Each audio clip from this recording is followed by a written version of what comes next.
Congress high command दलितों की आवाज नहीं सुनता। कांग्रेस हाईकमांड दलित विरोधी है। यह मैं आज आपके सामने फैक्ट्स के साथ रखने जा रहा हूं। कांग्रेस की दूसरी लिस्ट भी आ गई है। जब पंजाब सूबे के पहले दलित मुख्यमंत्री चरणजीत सिंह चन्नी साहब ने कांग्रेस पार्टी के सामने झोली फैलाकर अपने भाई के लिए बस्सी पठाना से टिकट मांगी, तो कांग्रेस हाईकमांड ने, कांग्रेस पार्टी ने मना कर दिया। सब लोग इकट्ठे होकर उन्होंने रोक दी उनकी टिकट। मैं आपको यह बताना चाहता हूं, यह इतनी लंबी फहरिस्त मैं इसलिए लेकर आया हूं कि कांग्रेस सिर्फ और सिर्फ दलित वोट बैंक पॉलिटिक्स करती है। उन्होंने सिर्फ कुछ हफ्तों के लिए चरणजीत सिंह चन्नी साहब को मुख्यमंत्री बनाया था, उनका इस्तेमाल करने के लिए।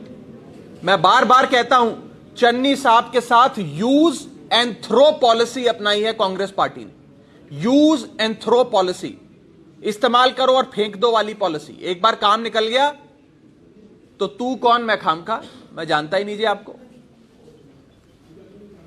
चरणजीत सिंह चन्नी साहब का एक नाइट वॉचमैन की तरह इस्तेमाल किया कांग्रेस पार्टी ने। और मैं कहना चाहता हूं, सुनील झाकर साहब के भतीजे को टिकट देना अबोहर से, एमपी अमर सिंह के बेटे को रायकोट से टिकट देना, एमपी संतोष चौधरी जी के बेटे को फलौर से टिकट देना, एमपी संतोष चौधरी जी के भतीजे को करतारपुर हल्के से टिकट देना, अवतार सिंह हेनरी साहब के बेटे को जलंधर नॉर्थ से टिकट देना, नवजोत सिंह सिद्धू साहब के भतीजे स्मिथ सिंह को अमरगढ़ से टिकट देना, साबका सीएम हरचरण सिंह बराड़ की बहू करण कौर को टिकट देना, राजिंदर कौर भट्टल मैडम के सन इन लॉ को, दामाद को, विक्रम बाजवा को टिकट देना, सुरजीत धीमान के भतीजे को टिकट देना सुनाम से, और ब्रह्म मोहिंद्रा साहब के बेटे को पटियाला रूरल से टिकट देना। लेकिन चरणजीत सिंह चन्नी साहब के अपने सगे भाई को बस्सी पठाना से टिकट ना देकर उनका अपमान करना, यह कांग्रेस पार्टी की दलित विरोधी सोच और दलित विरोधी चेहरा दिखाता है, दर्शाता है। यह मैं साफ तौर पे आप सबके सामने रखना चाहता हूं। कांग्रेस में एक डायनेस्टिक पॉलिटिक्स का चलन चलता आ रहा है। आम आदमी पार्टी जैसी पार्टी नहीं है कि एक परिवार से एक ही शख्स को टिकट दी जाती है। आम आदमी पार्टी सदैव से इस परिवारवाद की राजनीति का विरोध करती है। यह आम घरों से आए लोगों को टिकट देकर सामने आने का मौका देती है। हमारे मेंबर ऑफ पार्लियामेंट आम आदमी पार्टी के मुख्यमंत्री पद के उम्मीदवार भगवंत मान साहब एक साधारण से घर से आते हैं, आम घर के, बहुत आम घर से आते हैं। सतौज पिंड से संसद तक उन्होंने एक बहुत लंबा सफर, एक फाइटर की तरह, एक जर्नैल की तरह, एक वॉरियर की तरह अपना एक सफल सफर पूरा किया। हम तो आम घरों के लोगों को आगे लाने में विश्वास रखते हैं, लेकिन कांग्रेस पार्टी तो सदैव से भाई भतीजावाद करती आई है। लेकिन उस भाई भतीजेवाद में भी कांग्रेस ने अपने मुख्यमंत्री चरणजीत सिंह चन्नी साहब का अपमान किया है। और यह अपमान चन्नी साहब का नहीं है। चन्नी साहब से हमारे लाख विरोध हैं, लेकिन यह अपमान पंजाब के एससी भाईचारे का अपमान है, यह पंजाब के पूरे दलित समाज का अपमान है। और मैं कहना चाहता हूं कि कांग्रेस पार्टी ने चुनावों से कुछ दिन पहले एक दलित मुख्यमंत्री बनाकर दलित वोट बैंक पॉलिटिक्स करने की कोशिश सिर्फ पंजाब में नहीं, आज से करीब 18 साल पहले महाराष्ट्र में करी थी। जब महाराष्ट्र में उन्होंने सुशील कुमार शिंदे साहब को, जो एससी भाईचारे से आते थे, उन्हें महाराष्ट्र का मुख्यमंत्री बनाया। चुनाव से 2 महीना पहले मुख्यमंत्री बनाया और चुनाव खत्म होने के बाद किसी और को मुख्यमंत्री बना दिया, शिंदे साहब को हटा दिया।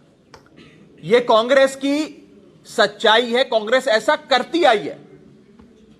इसीलिए मैं कहना चाहता हूं, चन्नी साहब सिर्फ एक चेहरा है और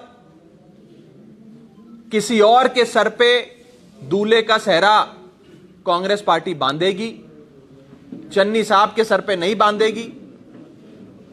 चन्नी साहब आज के समय बहुत निराश भी हैं, परेशान भी हैं कि कांग्रेस पार्टी ने उनका इस्तेमाल किया, यूज एंड थ्रो नीति के तहत उनका इस्तेमाल कर कर आज उन्हें भूल गई कांग्रेस पार्टी। यह मैं साफ तौर पे रखना चाहता हूं और कांग्रेस की दलित विरोधी सोच, उनकी आइडियोलॉजी, उनकी मानसिकता आज आप सबके माध्यम से पंजाब सूबे की आवाम के सामने रखना चाहता हूं। कांग्रेस पार्टी की जो इलेक्शन कमेटी है और पंजाब का यूनिट है, उसमें एक एक शख्स इस बात को जानता है कि मुख्यमंत्री चरणजीत सिंह चन्नी साहब ने, आप खुद और उनके ब्रदर ने खुद कांग्रेस हाईकमांड से लेकर राहुल गांधी जी के ऑफिस में बैठने वाले एक एक शख्स तक इस बात को पहुंचाया कि बस्सी पठाना से मुझे टिकट दे दीजिए। बल्कि चन्नी साहब तो 2 टिकट मांग रहे थे, एक अपने ब्रदर के लिए और एक अपने प्रिंसिपल सेक्रेटरी के लिए, अपने एक हाँ जी, हाँ, हुसैन लाल साहब के लिए भी मांग रहे, तो 2 लोगों के लिए मांग रहे थे, दोनों ही नहीं मिली बेचारों को। पर मैं तो अभी रिश्तेदारों की बात कर रहा हूं। भाई साहब, आज सूबे का मुख्यमंत्री सबसे बड़ी शक्ति होता है, ताकत होता है। सूबे का मुख्यमंत्री अपने भतीजे के लिए या अपने सगे भाई के लिए एक टिकट नहीं ला सकता। और एक लंबी फहरिस्त मैंने आपको बता दी। साबका सीएम ला पा रहे हैं, साबका सीएम को खुद मिल गई, मैडम भट्टल को, उनके दामाद को भी मिल गई, लेकिन सिर्फ चन्नी साहब को नहीं मिली। मैं आ रहे नहीं, मैं कह रहा हूं उनको इग्नोर किया जा रहा। मैं कह रहा क्या सवाल, हमारा मकसद तो ये एक्सपोज करना है। हम आज एक प्रिंसिपल ऑपोजिशन पॉलिटिकल पार्टी है पंजाब असेंबली में। ये हमारा अधिकार है, हमारा राइट है और हमारी जिम्मेदारी है, रिस्पॉन्सिबिलिटी है कि अगर कांग्रेस पंजाब के लोगों के साथ धोखा करती है तो वो आपके सामने रखना बेबाकी से। आज कांग्रेस ने पंजाब के दलित भाईचारे के साथ धोखा किया, मैं ये बात आपके सामने रख रहा हूं। मैं हवा में नहीं बात कर रहा, फैक्ट्स के साथ एक एक नाम आपको बता रहा हूं कि कहां कहां कांग्रेस ने सारे बड़े, नवजोत सिंह सिद्धू साहब अभी बने कांग्रेस पार्टी के प्रधान, पीसीसी लगे, उनके साथ जो उनका भतीजा गाड़ी चलाता है, जिसका कोई पॉलिटिकल एक्सपीरियंस नहीं, जो आज तक काउंसलर का इलेक्शन नहीं लड़ा, जो यूनिवर्सिटी का इलेक्शन नहीं लड़ा, जिसने कॉलेज में स्टूडेंट पॉलिटिक्स नहीं करी, उसको अमरगढ़ से टिकट दे दी।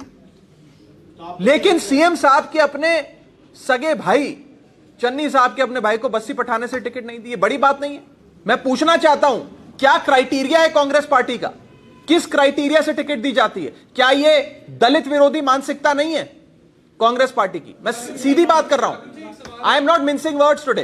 क्या उन लोगों की आम आदमी, मैं बता देता हूं, पंजाब की आवाम के पास आज 2 ऑप्शन है। एक ऑप्शन है नवजोत सिंह सिद्धू और चरणजीत सिंह चन्नी, ये जोड़ी है जो आपस में लड़ाई लड़ लड़ के अपनी पार्टी को बर्बाद कर दिया, पंजाब को बर्बाद कर दिया। दूसरे पास से एक ऑप्शन है अरविंद केजरीवाल जी और भगवंत मान जी की जोड़ी, जो 1 और 1 11 की जोड़ी है, एक दूसरे को कॉम्प्लीमेंट करते हैं। केजरीवाल साहब के नाम पे वोट पड़ता है, मान साहब की सोच पे वोट पड़ता है, सब साथ में एकजुट होकर बड़े भाई छोटे भाई की तरह इलेक्शन लड़ रहे हैं। चन्नी साहब और सिद्धू साहब की तरह आपस में लड़ाई नहीं लड़ रहे। कोई मनोज तिवारी जी को सीरियसली नहीं लेता है। अगर दिल्ली में हमने इतने माड़े काम किए होते तो क्या दिल्ली की जनता, दिल्ली की आवाम अरविंद केजरीवाल जी को 2013 में, 2015 में, फिर 2020 में हाईएस्ट इलेक्टोरल मैंडेट के साथ मुख्यमंत्री बनाती? देखिए, इलेक्शन इस समय पंजाब का है और आम आदमी पार्टी इकलौती ऐसी पार्टी है जो पंजाब के मुद्दों पे बात कर रही है। ये मनोज तिवारी जी, प्रताप बाजवा साहब, ये इधर उधर की बातें करते हैं। मैं आ रहा हूं, let me finish, I have heard your question. मैं आ रहा हूं, उस पे आ रहा हूं। दिल्ली में हमने अगर इतना खराब काम किया होता तो क्या लोग इतने प्यार से अरविंद केजरीवाल जी को नवाजते, इतनी बार मुख्यमंत्री बनाते? कांग्रेस पार्टी, जिस पार्टी के प्रताप बाजवा साहब एमएलए हैं, एमपी हैं, एमएलए अब बनने की कोशिश कर रहे हैं, उस पार्टी की 15 साल सरकार रही दिल्ली में। और जब से अरविंद केजरीवाल दिल्ली की सियासत में आए, कांग्रेस 0/0/0।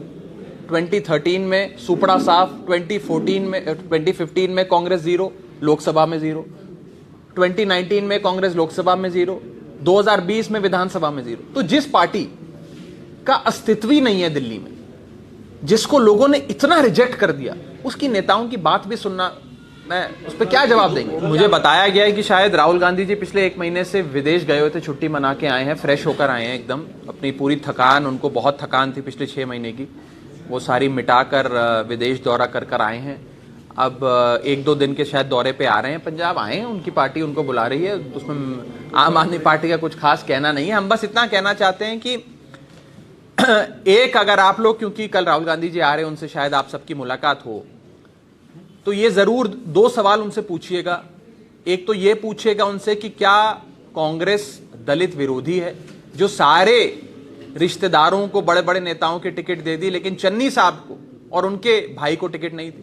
और दूसरा एक मेरा सवाल मेरी ओर से पूछ लेना कि इन्फोर्समेंट डायरेक्टरेट की जो रेड हुई, उस पर अगर कोई उनका कुछ विचार है, कुछ कहना चाहते हैं, तो ये 2 सवाल मेरी ओर से। नहीं, देखिए, फ्री एंड फेयर इलेक्शन कराना तो इलेक्शन कमीशन की जिम्मेदारी है। हम उम्मीद करते हैं आम आदमी पार्टी भी हर कोशिश करेगी कि इलेक्शन कमीशन के हाथों को मजबूत करते हुए पंजाब में फ्री एंड फेयर इलेक्शन हो, और स्टेट मशीनरी जो है उससे कोई कॉम्प्रोमाइज ना हो, वो किसी भी पॉलिटिकल पार्टी के प्रेशर में इलेक्शंस में ना आए। दूसरी चीज, जहां तक अरेस्ट की बात है, अगर चन्नी साहब के मन में विक्रम सिंह मजीठिया को अरेस्ट करना होता तो इनके पास 25 दिन थे। जिस दिन से एफआईआर उन्होंने दर्ज करी, उस दिन से लेकर एंटीसिपेटरी बेल मिलने तक 25 दिन थे। 25 दिन बहुत होते हैं, 25 घंटों में अरेस्ट होते हैं इतने बड़े मुकदमों में, इतने बड़े मामलों में। 25 दिन में चन्नी साहब और रंधावा साहब मिलकर उन्हें अरेस्ट नहीं कर पाए। और मजीठिया साहब ने आकर क्या बयान दिया? उन्होंने कहा कि मैं पिछले 2-3 हफ्तों से कहां था, इसकी पल पल की जानकारी चन्नी साहब के पास थी, सुखी रंधावा साहब के पास थी, फिर भी उन्होंने मुझे अरेस्ट नहीं किया। खुलेआम कह रहे हैं। मतलब कहीं ना कहीं रल मिल के, मैच फिक्सिंग के साथ ये इलेक्शन से पहले स्टंट किए जा रहे हैं कि एफआईआर करके दिखा दो, 4 वोट ले लो। ये सिर्फ और सिर्फ इलेक्शन स्टंट है, जो पंजाब की जनता अब समझ चुकी है। ये रल मिल के खेलते हैं। इनकी वो पहले से ही कहा करते थे, अब भटक गए, 75-25 चलती है।